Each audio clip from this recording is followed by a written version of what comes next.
심리, 칼 구스타프 융, 그가 창시한 분석 심리학과 집단 무의식, 원형, 그의 성격 유형론에 대해 살펴보도록 하겠습니다. 칼 구스타프 융은 스위스의 정신과 의사, 심리학자입니다. 그는 프로이트와 함께 정신분석학 심리학에 큰 영향을 미친 학자로 여겨집니다. 분석 심리학의 창시자로 집단 무의식이라는 개념을 만들며 정신분석학을 확장시켰죠. 이뿐만 아니라 다양한 개념들을 만들며 현대 철학, 문화 인류학, 종교학 등에서도 큰 영향을 미쳤습니다.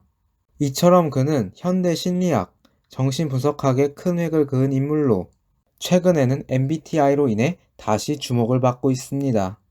융은 스위스의 바젤에서 목사의 아들로 태어났습니다. 의학을 공부하려고 바젤 대학에 입학하였죠. 정신의학을 공부하며 이후 취리 대학의 정신의학과 강사가 됩니다. 그러다 프로이트를 접하게 되고 그를 만나러 비엔나로 가게 되죠. 거기서 그는 프로이트의 제자로 유명해지며 프로이트를 열렬히 지지하게 되고 많은 교류를 하였습니다. 프로이트는 융을 자신의 후계자로 여겼습니다. 하지만 서로가 의견 대립과 갈등을 겪으며 결별하고 맙니다. 자신의 분석 심리학을 만들며 이를 발전시켰죠. 이후 1961년에 색전증으로 인해 생을 마감합니다. 칼 융은 분석 심리학의 창시자입니다. 분석 심리학은 프로이트의 정신분석학을 바탕으로 융 자신이 새롭게 만든 학문을 말하죠.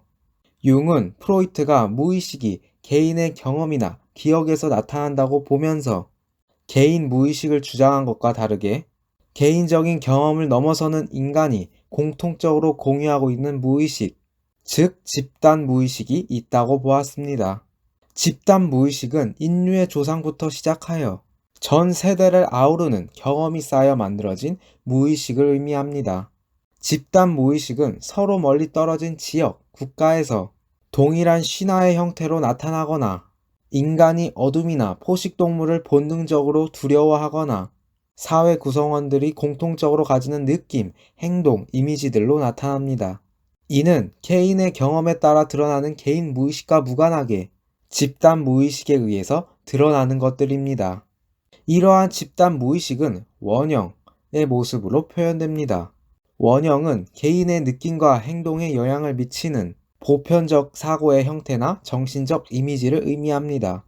이러한 원형은 조상, 선대로부터 유저된 감정과 행동의 양식으로 선천적으로 우리가 어떠한 행동을 할 때 결정하게 하는 힘을 가집니다. 우리가 원형의 영향을 받아 어떠한 행동을 하게 되는 경향성을 띠고 있다는 것이죠. 융은 본능을 따르는 것처럼 보이는 행동도 원형을 무의식적으로 사용한 것이라고 보았습니다. 이처럼 인간은 원형을 바탕으로 세계를 경험하고 이해해 나갑니다. 원형은 인간의 본질을 가지고 있기에 특정한 문화, 전통에 따라 달라지지 않습니다. 이를 통하여 집단에선 신화, 민화로 표현되거나 개인들에겐 꿈이나 미래의 목표, 가치관으로 표현되죠. 융은 원형 그 자체가 무엇인지 정확하게 파악할 수 없지만 상징, 이미지들로 나타난다고 합니다. 여러 가지의 원형들이 있지만 대표적으로 페르소나, 그림자, 아니마, 아니무스가 많이 알려져 있습니다. 첫 번째로 페르소나는 라틴어로 인격이라는 뜻, 그리스 어원으로는 가면이라는 뜻을 가집니다. 이는 인간이 쓰는 가면을 의미합니다. 페르소나는 또 하나의 다른 얼굴로 가면을 쓴 것처럼 개인이 외부 세계에서 사용하는 여러 인격들을 지칭하는 용어입니다. 융은 페르소나가 개인이 사회적인 요구, 생활에 적응하기 위해 나타나는 원형이라고 보았죠. 인간이 성격을 여러 요소로 나누어 본능적으로 환경, 상황에 따라 그에 알맞은 자신을 드러낸다는 것입니다. 페르소나는 나 자신이 나로 있는 것이 아니기에 타인들에게 보이는 자신을 더 크게 생각하는 특징을 가집니다. 융은 페르소나가 지나치게 되면 자신이 가지는 여러 성격의 측면들이 발전하지 못하게 된다고 보았죠. 자기 자신의 본래 모습을 잃어버리게 되기 때문입니다. 삶의 공허함, 무의미를 느끼며 자신에 대한 상실감을 느끼게 됩니다. 그렇기에 자기 자신의 자아와 사회적 역할을 정확하게 파악하고 있는 것이 중요하죠. 두 번째로 그림자는 자신이 세상에 드러내기 두려워하는, 숨기고 싶어하는 성격의 부정적인 측면들을 의미합니다. 개인이 가지는 어두운 부분으로 융은 모든 사람들에게 그림자가 있다고 하죠. 그림자는 자아와 깊은 관계를 가집니다. 그림자가 자아와 외부 세계에 강하게 작용한다면 개인을 고립시키고 훼손시킬 위험이 있습니다. 하지만 융은 그림자가 완전히 부정적이라고 보지는 않습니다. 그림자의 창조성의 소재지라고도 하는데, 그림자에 대항하면서 우리를 완전한 인간으로 만들어주기 때문이죠. 또한 융은 그림자를 없애는 것은 불가능하기에 서로 화해해야 한다고 보았습니다. 세 번째로 아니마는 마음속의 여성적 요소를 의미합니다. 반대로 아니무스는 마음속의 남성적 요소를 의미하죠. 융은 두 가지의 측면이 인간 모두에게 있다고 말합니다. 그러나 사회와 생물학적 현상에 의해 성별이 결정되면서 한 측면을 억압하게 되죠. 그렇기에 정신의 내면에 잠재되어 있는데, 융은 정신적으로 성숙해지기 위해선 두 가지의 측면을 모두 조화롭게 발달시켜야 한다고 보았습니다.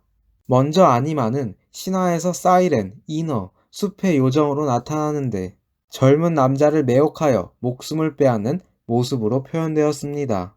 고대에선 여신, 마녀로 표현되며 남성의 통제를 받지 않는 여성의 모습으로 나타났죠. 이러한 아니마는 에로스, 사랑의 속성을 가지고 있습니다.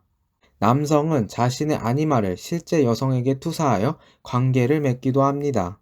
이는 반대의 경우 아니무스에서도 마찬가지죠.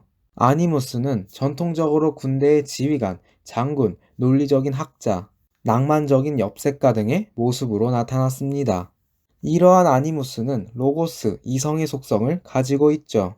남성, 여성 모두 자신 안에 있는 아니마, 아니무스를 이해하고 수용해야 할 필요가 있습니다.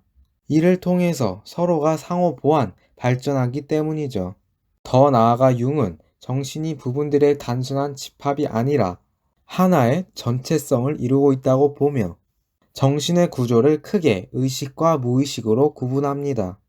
의식의 영역은 자아에 해당하죠. 무의식은 개인 무의식과 집단 무의식으로 구분됩니다. 개인 무의식은 개인의 경험, 기억을 가지고 있고, 집단 무의식은 여러 가지의 원형을 가지고 있죠. 마지막으론 의식과 무의식의 전부를 포함하는 정신의 중심으로 전체성의 상징인 자기 셀프가 있습니다. 자기 셀프는 자아와는 다릅니다. 자아는 의식적인 측면만을 보는 것이죠. 이와 다르게 자기는 정신 전체의 내적 중심으로 모든 것을 조화시키게 하는 핵심적인 원형에 해당합니다. 여기서 자아는 자기에 통합되어지죠. 이처럼 자기 셀프는 성격 전체를 통합하고 일관성과 조화를 이루려는 무의식적인 원형의 모습을 나타냅니다. 융은 참된 자기, 트루 셀프를 가장 중요한 원형이라고 말하며, 이를 바탕으로 삶의 목적인 자기 실현을 이루어오는 과정을 개성화라고 합니다. 자기 자신이 건강한 자아를 유지하며 여러 가지의 측면들을 통합하여 조화를 이루어내는 것을 의미하죠. 어디에 얽매이지 않고 의식과 무의식의 조화를 이루며 계속해서 자기를 실현해 나가는 것입니다. 이러한 융과 프로이트의 차이점을 보자면, 프로이트가 성적 에너지로 리비도를 규정했다면 융은 리비도가 일반적인 정신, 생활 에너지라고 보았습니다. 성적 에너지는 리비도의 측면 중 하나일 뿐이죠. 또한 프로이트는 과거에 의해 성격이 형성된다고 보았지만, 융은 과거에 의해 결정되는 부분도 큼과 동시에 미래의 목표, 가능성에서도 영향을 받는다고 합니다. 이러한 차이점 때문에 프로이트와 결별하게 된 것이죠. 또한 융은 정신적 에너지가 어느 방향으로 흐르는가에 따라 성격의 유형을 나누었습니다.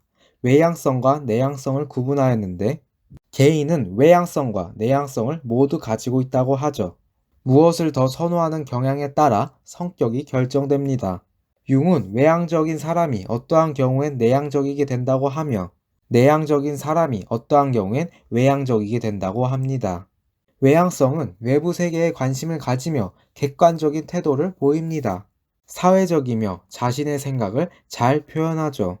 자신감이 강하며 타인에게 자신의 행동을 동일하게 요구합니다. 타인이 보는 앞에서 일을 더 잘하며 책임감보다는 기회를 잡고자 합니다. 융은 외향성이 지나치게 되면 모든 것을 대상으로 여기게 되는 위험이 나타난다고 합니다. 내향성은 내면 세계에 관심을 가지며 주관적인 태도를 보입니다. 외부 세계로부터 자신의 몸을 지키죠. 수줍고 부끄러워하며 자신의 생각을 제대로 표현하지 못합니다. 자신감이 약하며 남의 일에 관여하지 않죠. 타인이 보면 일을 잘 못하고 일을 맡기 전에 책임을 생각합니다. 내향성이 지나치면 사람들과 교류가 끊어지고 고립되어 버립니다. 융은 성격의 기능에 대해서도 다룹니다. 4가지의 기능이 있는데 사고, 감정, 감각, 직관의 유형으로 구분하였죠. 사고는 사물을 인식하고 이해하는 지적 기능을 의미합니다. 객관적 기준을 통해 판단하죠. 감정은 어떠한 관념에 대해 수용할지 거부할지를 결정하는 평가의 기능을 의미합니다. 개인적이고 주관적인 기준으로 판단합니다. 감각은 감각기관의 자극에 의해 생기는 모든 의식적 경험을 의미합니다. 실제 경험과 감각을 중시하죠. 직관은 어떤 것에 대해서 근원과 과정을 알지 못하지만 직접적으로 주어지는 경험을 의미합니다. 육감의 느낌과 가능성을 중시합니다. 융은 사고, 감정이 합리적 기능이고 감각, 직관이 비합리적 기능이라고 구분하였습니다. 여기서 융은 더 나아가 내향성과 외향성의 유형과 결합시켜서 8가지의 성격 유형을 만들었습니다. 내향 사고형, 외향 사고형, 내향 감정형, 외향 감정형, 내향 감각형, 외향 감각형, 내향 직관형, 외향 직관형이 있습니다. 내향 사고형은 사실보다 자기 생각을 고집하여 융통성이 없습니다. 차갑고 교우관계가 원만하지 못하며 독단적이죠. 외향 사고형은 이성을 중시하며 너그럽지 못하고 타인의 견해를 인정하지 않습니다. 내향 감정형은 감수성이 강하고 다정하며 좋고 싫음이 강하지만 이를 표출하진 않습니다. 외향 감정형은 사교적 관습에 따르고 다른 사람이 좋아하는 것을 좋아하며 자극 반응을 수동적으로 받아들이기 쉽습니다. 내향 감각형은 감각이 자극과 다르게 나타나는데 섬세하고 불안감이 많으며 교묘한 비유를 합니다. 외향 감각형은 항상 외부로부터 자극을 구하고 향락적이며 쉽게 지루함을 느낍니다.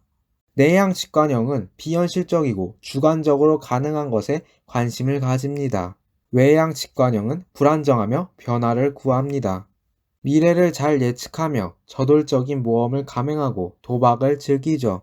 어린아이 같은 고집이 불안정을 막는 유일한 요소이기에 공상적이며 남이 이해하기 힘듭니다. 이러한 구분은 절대적이지 않고 임의적인 구분입니다. 어느 정도 타당성이 있기에 심리학에서 받아들여졌죠. 그래서 이후 마이어스가 MBTI로 발전시키게 됩니다. 최종 정리.